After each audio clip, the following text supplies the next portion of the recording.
تو ہو سکتا ہے اللہ نے اس میں کوئی بہتری تمہارے لیے رکھی ہو۔ بار بار تلقین کی گئی کہ اپنے گھروں کو نبھاؤ، اپنے جو مردوں کو بھی اور عورتوں کو بھی کہا گیا کہ اپنے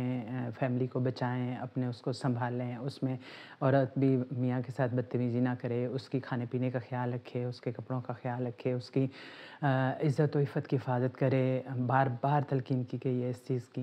اور برداشت کرے اور اس طرح کی باتیں، لیکن پھر بھی اگر کسی طرح سے نبھا نہ ہو سکے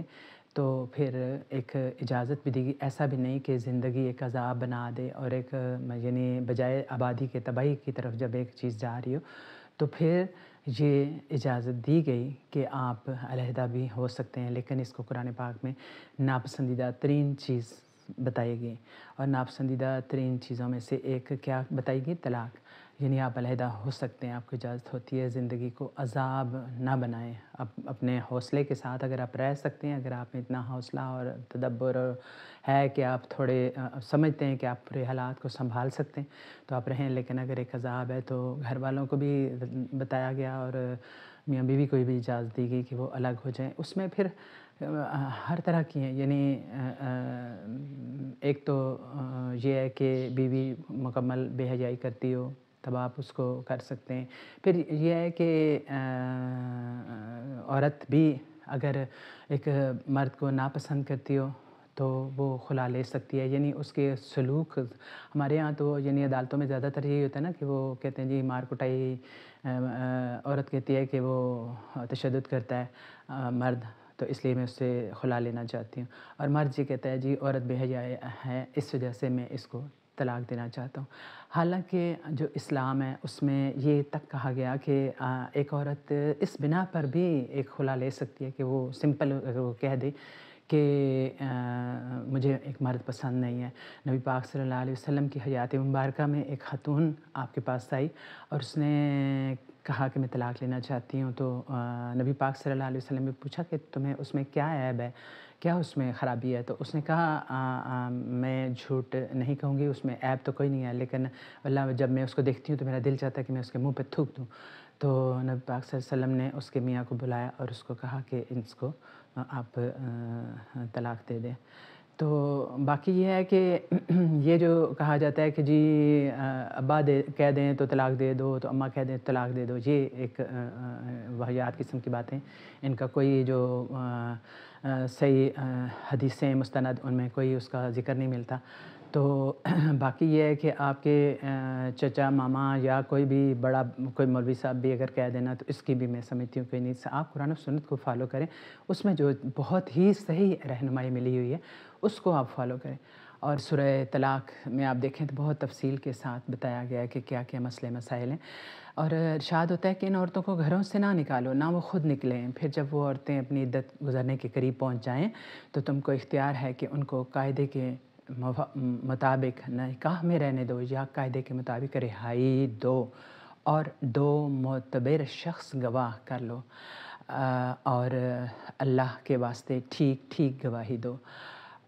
اللہ جو شخص اللہ سے ڈرتا ہے اللہ اس کے لیے نجات کی راہ نکال دیتا ہے اور اس کو ایسی جگہ سے رزق دیتا ہے جہاں سے اس کو گمان بھی نہیں ہوتا۔ یعنی ہمیں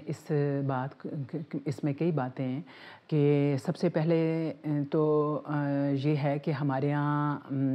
یہ ہوتا ہے کہ ایک عورت کو طلاق دے دی جس بھی حال میں اس کو دھکے دے کے باہر نکال دو، یہ بھی ہرگز کسی طرح سے بھی چاہے کتنی بھی اس طرح سے کہتے ہیں کہ آپ مشکل سمجھیں، لیکن یہ ہے کہ اس عورت کو جب تک عدت نہیں اس کی پوری ہوتی تب تک اس کو آپ رکھنے کے مجازیں اپنے گھروں میں رکھیں۔ بے شک اسے ایک طلاق اگر دے چکے ہیں، ایون دو بھی دے چکے ہیں، تو تب بھی آپ اسے گھر میں رکھیں گے۔ ایون 3 کے بعد تو ویسے طلاق ہو جاتی ہے اور پھر کوئی صورت نہیں بنتی پھر تو، لیکن یہاں کیا ہے کہ یہاں 2 طلاق کے متعلق ہی کہا گیا ہے کہ 1 یا 2 جب دیں تو اس کو گھروں میں رکھیں، اور نہ وہ خود نکلیں اور نہ ہی مرد اس سے نکالیں۔ اس میں کئی اس میں مصلحتیں ہیں، یعنی کیا کہا گیا کہ اگر یعنی آپ اس کو گھر میں رہنے دیں گے تو ہو سکتا ہے کہ عورت بھی سوچے، اپنا رویہ بہت بہتر کر لے، جس سے شکایت تھی مرد کو وہ شکایت دور ہو جائے۔ پھر یہ ہے کہ مرد کو بھی احساس ہو جائے بہت ساری چیزوں کا، بچے ہوتے ہیں ان کو کون دیکھ بھال کرے گا، ان کی اپنا ایک گھر بسا ہوا ہے اس کو کون لک آفٹر کرے گا، کوئی پرانی اچھائی یاد آ جائے اپنی بیگم کی، تو ساتھ رہنے کے 100 طرح کے فائدے ہو سکتے ہیں کہ 2-3 مہینے میں جو ہے نا، جو عدت کے دن جب تک پورے ہوتے ہیں وہ ایک دوبارہ سے ریویو کر لیں، دوبارہ سے یعنی وہ کیا کہتے ہیں تجدید عہد کر لیں آپس میں کہ ہم ایسی کوئی جو چیزیں جن پہ وہ قابو پا سکتے ہیں، ایسے جو مسائل جن کو حل کر سکتے ہیں وہ حل کر کے تو دوبارہ سے ایک نئی یعنی حیات نو کی طرف بڑھ سکیں۔ ہو سکتا ہے یہ بہت ایک اچھا ایک ہو جائے۔ اس حکم کو یوں لینا چاہیے کہ یہ قرآن پاک کا یہ حکم ہے، یہ بلا وجہ نہیں ہے۔ پھر اس میں یہ انہوں نے کہا کہ جب عدت پوری ہو جائے اور تب تک آپ فیصلے پہ قائم رہیں دونوں کہ ہم نے طلاق ہی پہ قائم رہنا ہے، تو پھر مرد کو حکم دیا گیا کہ تب اس کو قاعدے کے مطابق اس کو یا تو اپنے پاس رکھ لو، رجوع کر لو، اور یا اس کو رہائی دے دو، یعنی اس کو گھر سے رخصت کر دو۔ ایسا بھی نہیں ہے ٹھیک کہ یعنی ہمارے یہاں طلاق تو ہو جاتی ہے لیکن عورت کو وہیں رہنے دیا جاتا ہے ایک عضو معطل کی طرح سے، ایک بیکار شے کی طرح سے۔ یہ نہیں ہے۔ اسلام اس چیز کی بڑی ہی کلیئر وضاحت دیتا ہے کہ ایک عورت کو جب ایک مرد اپنے سے جدا کر دیتا ہے تو وہ ایک ایسے گھر میں جہاں پہ اس کا کوئی خونی رشتہ دار نہیں ہے، جہاں پہ اس کے کوئی اور بڑا کوئی اس کا تعلق نہیں ہے، تو وہ اپنے ایک نئی زندگی کر سکے۔ وہ بھی کوئی اگر ہو سکتا ہے تو کوئی یعنی اپنی مرضی سے وہ اپنا فیصلے کرنے کی، پھر وہ بھی عورت متعلقہ عورت بھی مجاز ہو جاتی ہے، چاہے وہ تو وہ شادی کرے، چاہے تو وہ نہ کرے، چاہے وہ اپنے بہن بھائیوں کے پاس جائے یا کسی طرح سے اپنی زندگی کے بارے میں اگر اس نے سوچا ہوا ہو تو وہ کچھ کرے، وہ اس کو رہا کر دینا چاہیے۔ اس کو بیچ میں نہ آپ لٹکا کے رکھیں جیسا کہ ہمارے یہاں ہے، اس کو معلقہ کیا جاتا ہے، اور معلقہ کے بارے میں نبی پاک صلی اللہ علیہ وسلم نے بہت ہی زیادہ وعید فرمائی ہے کہ یہ کرنے والے بہت ہی گناہ گار ہیں اور ایسا نہ کریں آپ۔ ہمارے معاشرے میں اکثر ہوتا رہتا ہے۔ اور پھر یہ ہے کہ عورتیں بھی بعض اوقات یہ سوچتی ہیں کہ یعنی یہ سوچتی ہیں کہ ہمیں رزق شاید میاں ہی دے سکتا ہے، اس کی معاشی ضروریات جو ہیں میاں ہی پوری کر سکتا ہے۔ یہ اللہ نے ایک وسیلہ بنایا ہے، لیکن اللہ تعالیٰ نے جیسے قرآن پاک میں فرمایا ہے، اس پہ اگر ہم یقین رکھنے والے ہوں تو ہمیں یہ یقین رکھنا چاہیے کہ اگر ایک نباہ کی کوئی صورت نظر نہیں آ رہی، آپ سمجھ رہے ہیں کہ زندگی بننے کے بجائے بگڑ رہی ہے، تو اس کو آپ فیصلہ اس ڈر سے نہ کرنے میں ہچکچائیں کہ رزق کون دے گا۔ رزق اللہ تعالیٰ دیتا ہے، اور ہو سکتا ہے اس سے بہت بہتر سبیلیں اور آپ کے لیے نکل آئیں۔ تو لیکن اگر وہ سب سے پہلی بات کہ یعنی محبت کا کہ کوئی رمق بھی اگر باقی ہے، اگر آپ کو کوئی ایک بھی نیکی اپنے میاں کی یاد ہے کوئی، تو اس وجہ سے آپ رہنا چاہیں، اس کی محبت کی وجہ سے رہنا چاہیں، ساری اس کے مسائل کو مشکلات کو برداشت کرنا چاہتے ہیں خوش دلی سے، یعنی جرأت کے ساتھ، بہادری کے ساتھ، تو وہ اور بات ہے۔ اور پھر پھر اس کے بعد کے مسائل کا یعنی طلاق کے بعد کے مسائل کی بھی رہنمائی فرمائی گئی ہے، اور ارشاد ہوتا ہے کہ کیا کہ عدت جو ہے بڑی عمر کی عورتوں کی عدت 3 مہینے ہے، اور وہ جو جوان عورتیں ہیں جن کو حیض آتا ہے ان کی جو عدت ہے وہ 3 مہینے 10 دن ہے۔ حاملہ عورتوں کی عدت جو ہے وہ 3 مہینے والی نہیں ہے، وہ وضع حمل تک ہے، یعنی ان کا بچہ اگر طلاق سے نیکسٹ ڈے ہو جاتا ہے تو ان کی عدت ختم ہو جائے گی، ٹھیک۔ اور اگر ان کے بچہ ہونے میں 9 مہینے لگتے ہیں تو پھر ان کی عدت 9 مہینے ہو جائے گی، یعنی ان کا اپنے طور پہ ہے۔ یہ ساری جو تگدو ہے اس لیے کی گئی ہے، احکام اس لیے دیے گئے ہیں کہ جو نسل اسلامی ہے، مسلمانوں کی نسل ہے، اس میں کوئی شک و شبہ نہ رہے۔ یعنی بعض اوقات جیسے آج کل تو سائنس بھی یہ چیز تسلیم کر رہی ہے کہ 3 مہینے تک نہیں پتہ چلتا، سم ٹائم آپ کو پریگنینسی ہو رہی ہے لیکن وہ کلیئر نہیں ہوتی، اس کی وضاحت نہیں ہوتی، تو 3 مہینے 10 دن کی مدت ہی اس لیے رکھی گئی ہے کہ اگر کوئی عورت کے کوئی پیٹ میں کہیں کوئی کسی بچے نے کوئی نمو پا رہا ہو تو وہ کلیئر ہو جائے، اس کو اس کے چیک کر لیا جائے اور ولدیت کے اور اس طرح کے مسائل نہ ہو جائیں۔ ایک اور پھر اس میں حکم یہ دیا گیا کہ جس کو وہ حلالہ کہتے ہیں، اور اس کی میں نے کئی یعنی طرح کے فضول باتیں پڑھی ہیں اس کے بارے میں، حالانکہ اسلام میں نبی پاک صلی اللہ علیہ وسلم کی حدیث کی روشنی میں یہ ہے کہ اگر کوئی مرد ایک عورت کو طلاق دے دیتا ہے اور اس کی عدت بھی گزر جاتی ہے اور طلاق واقع ہو جاتی ہے،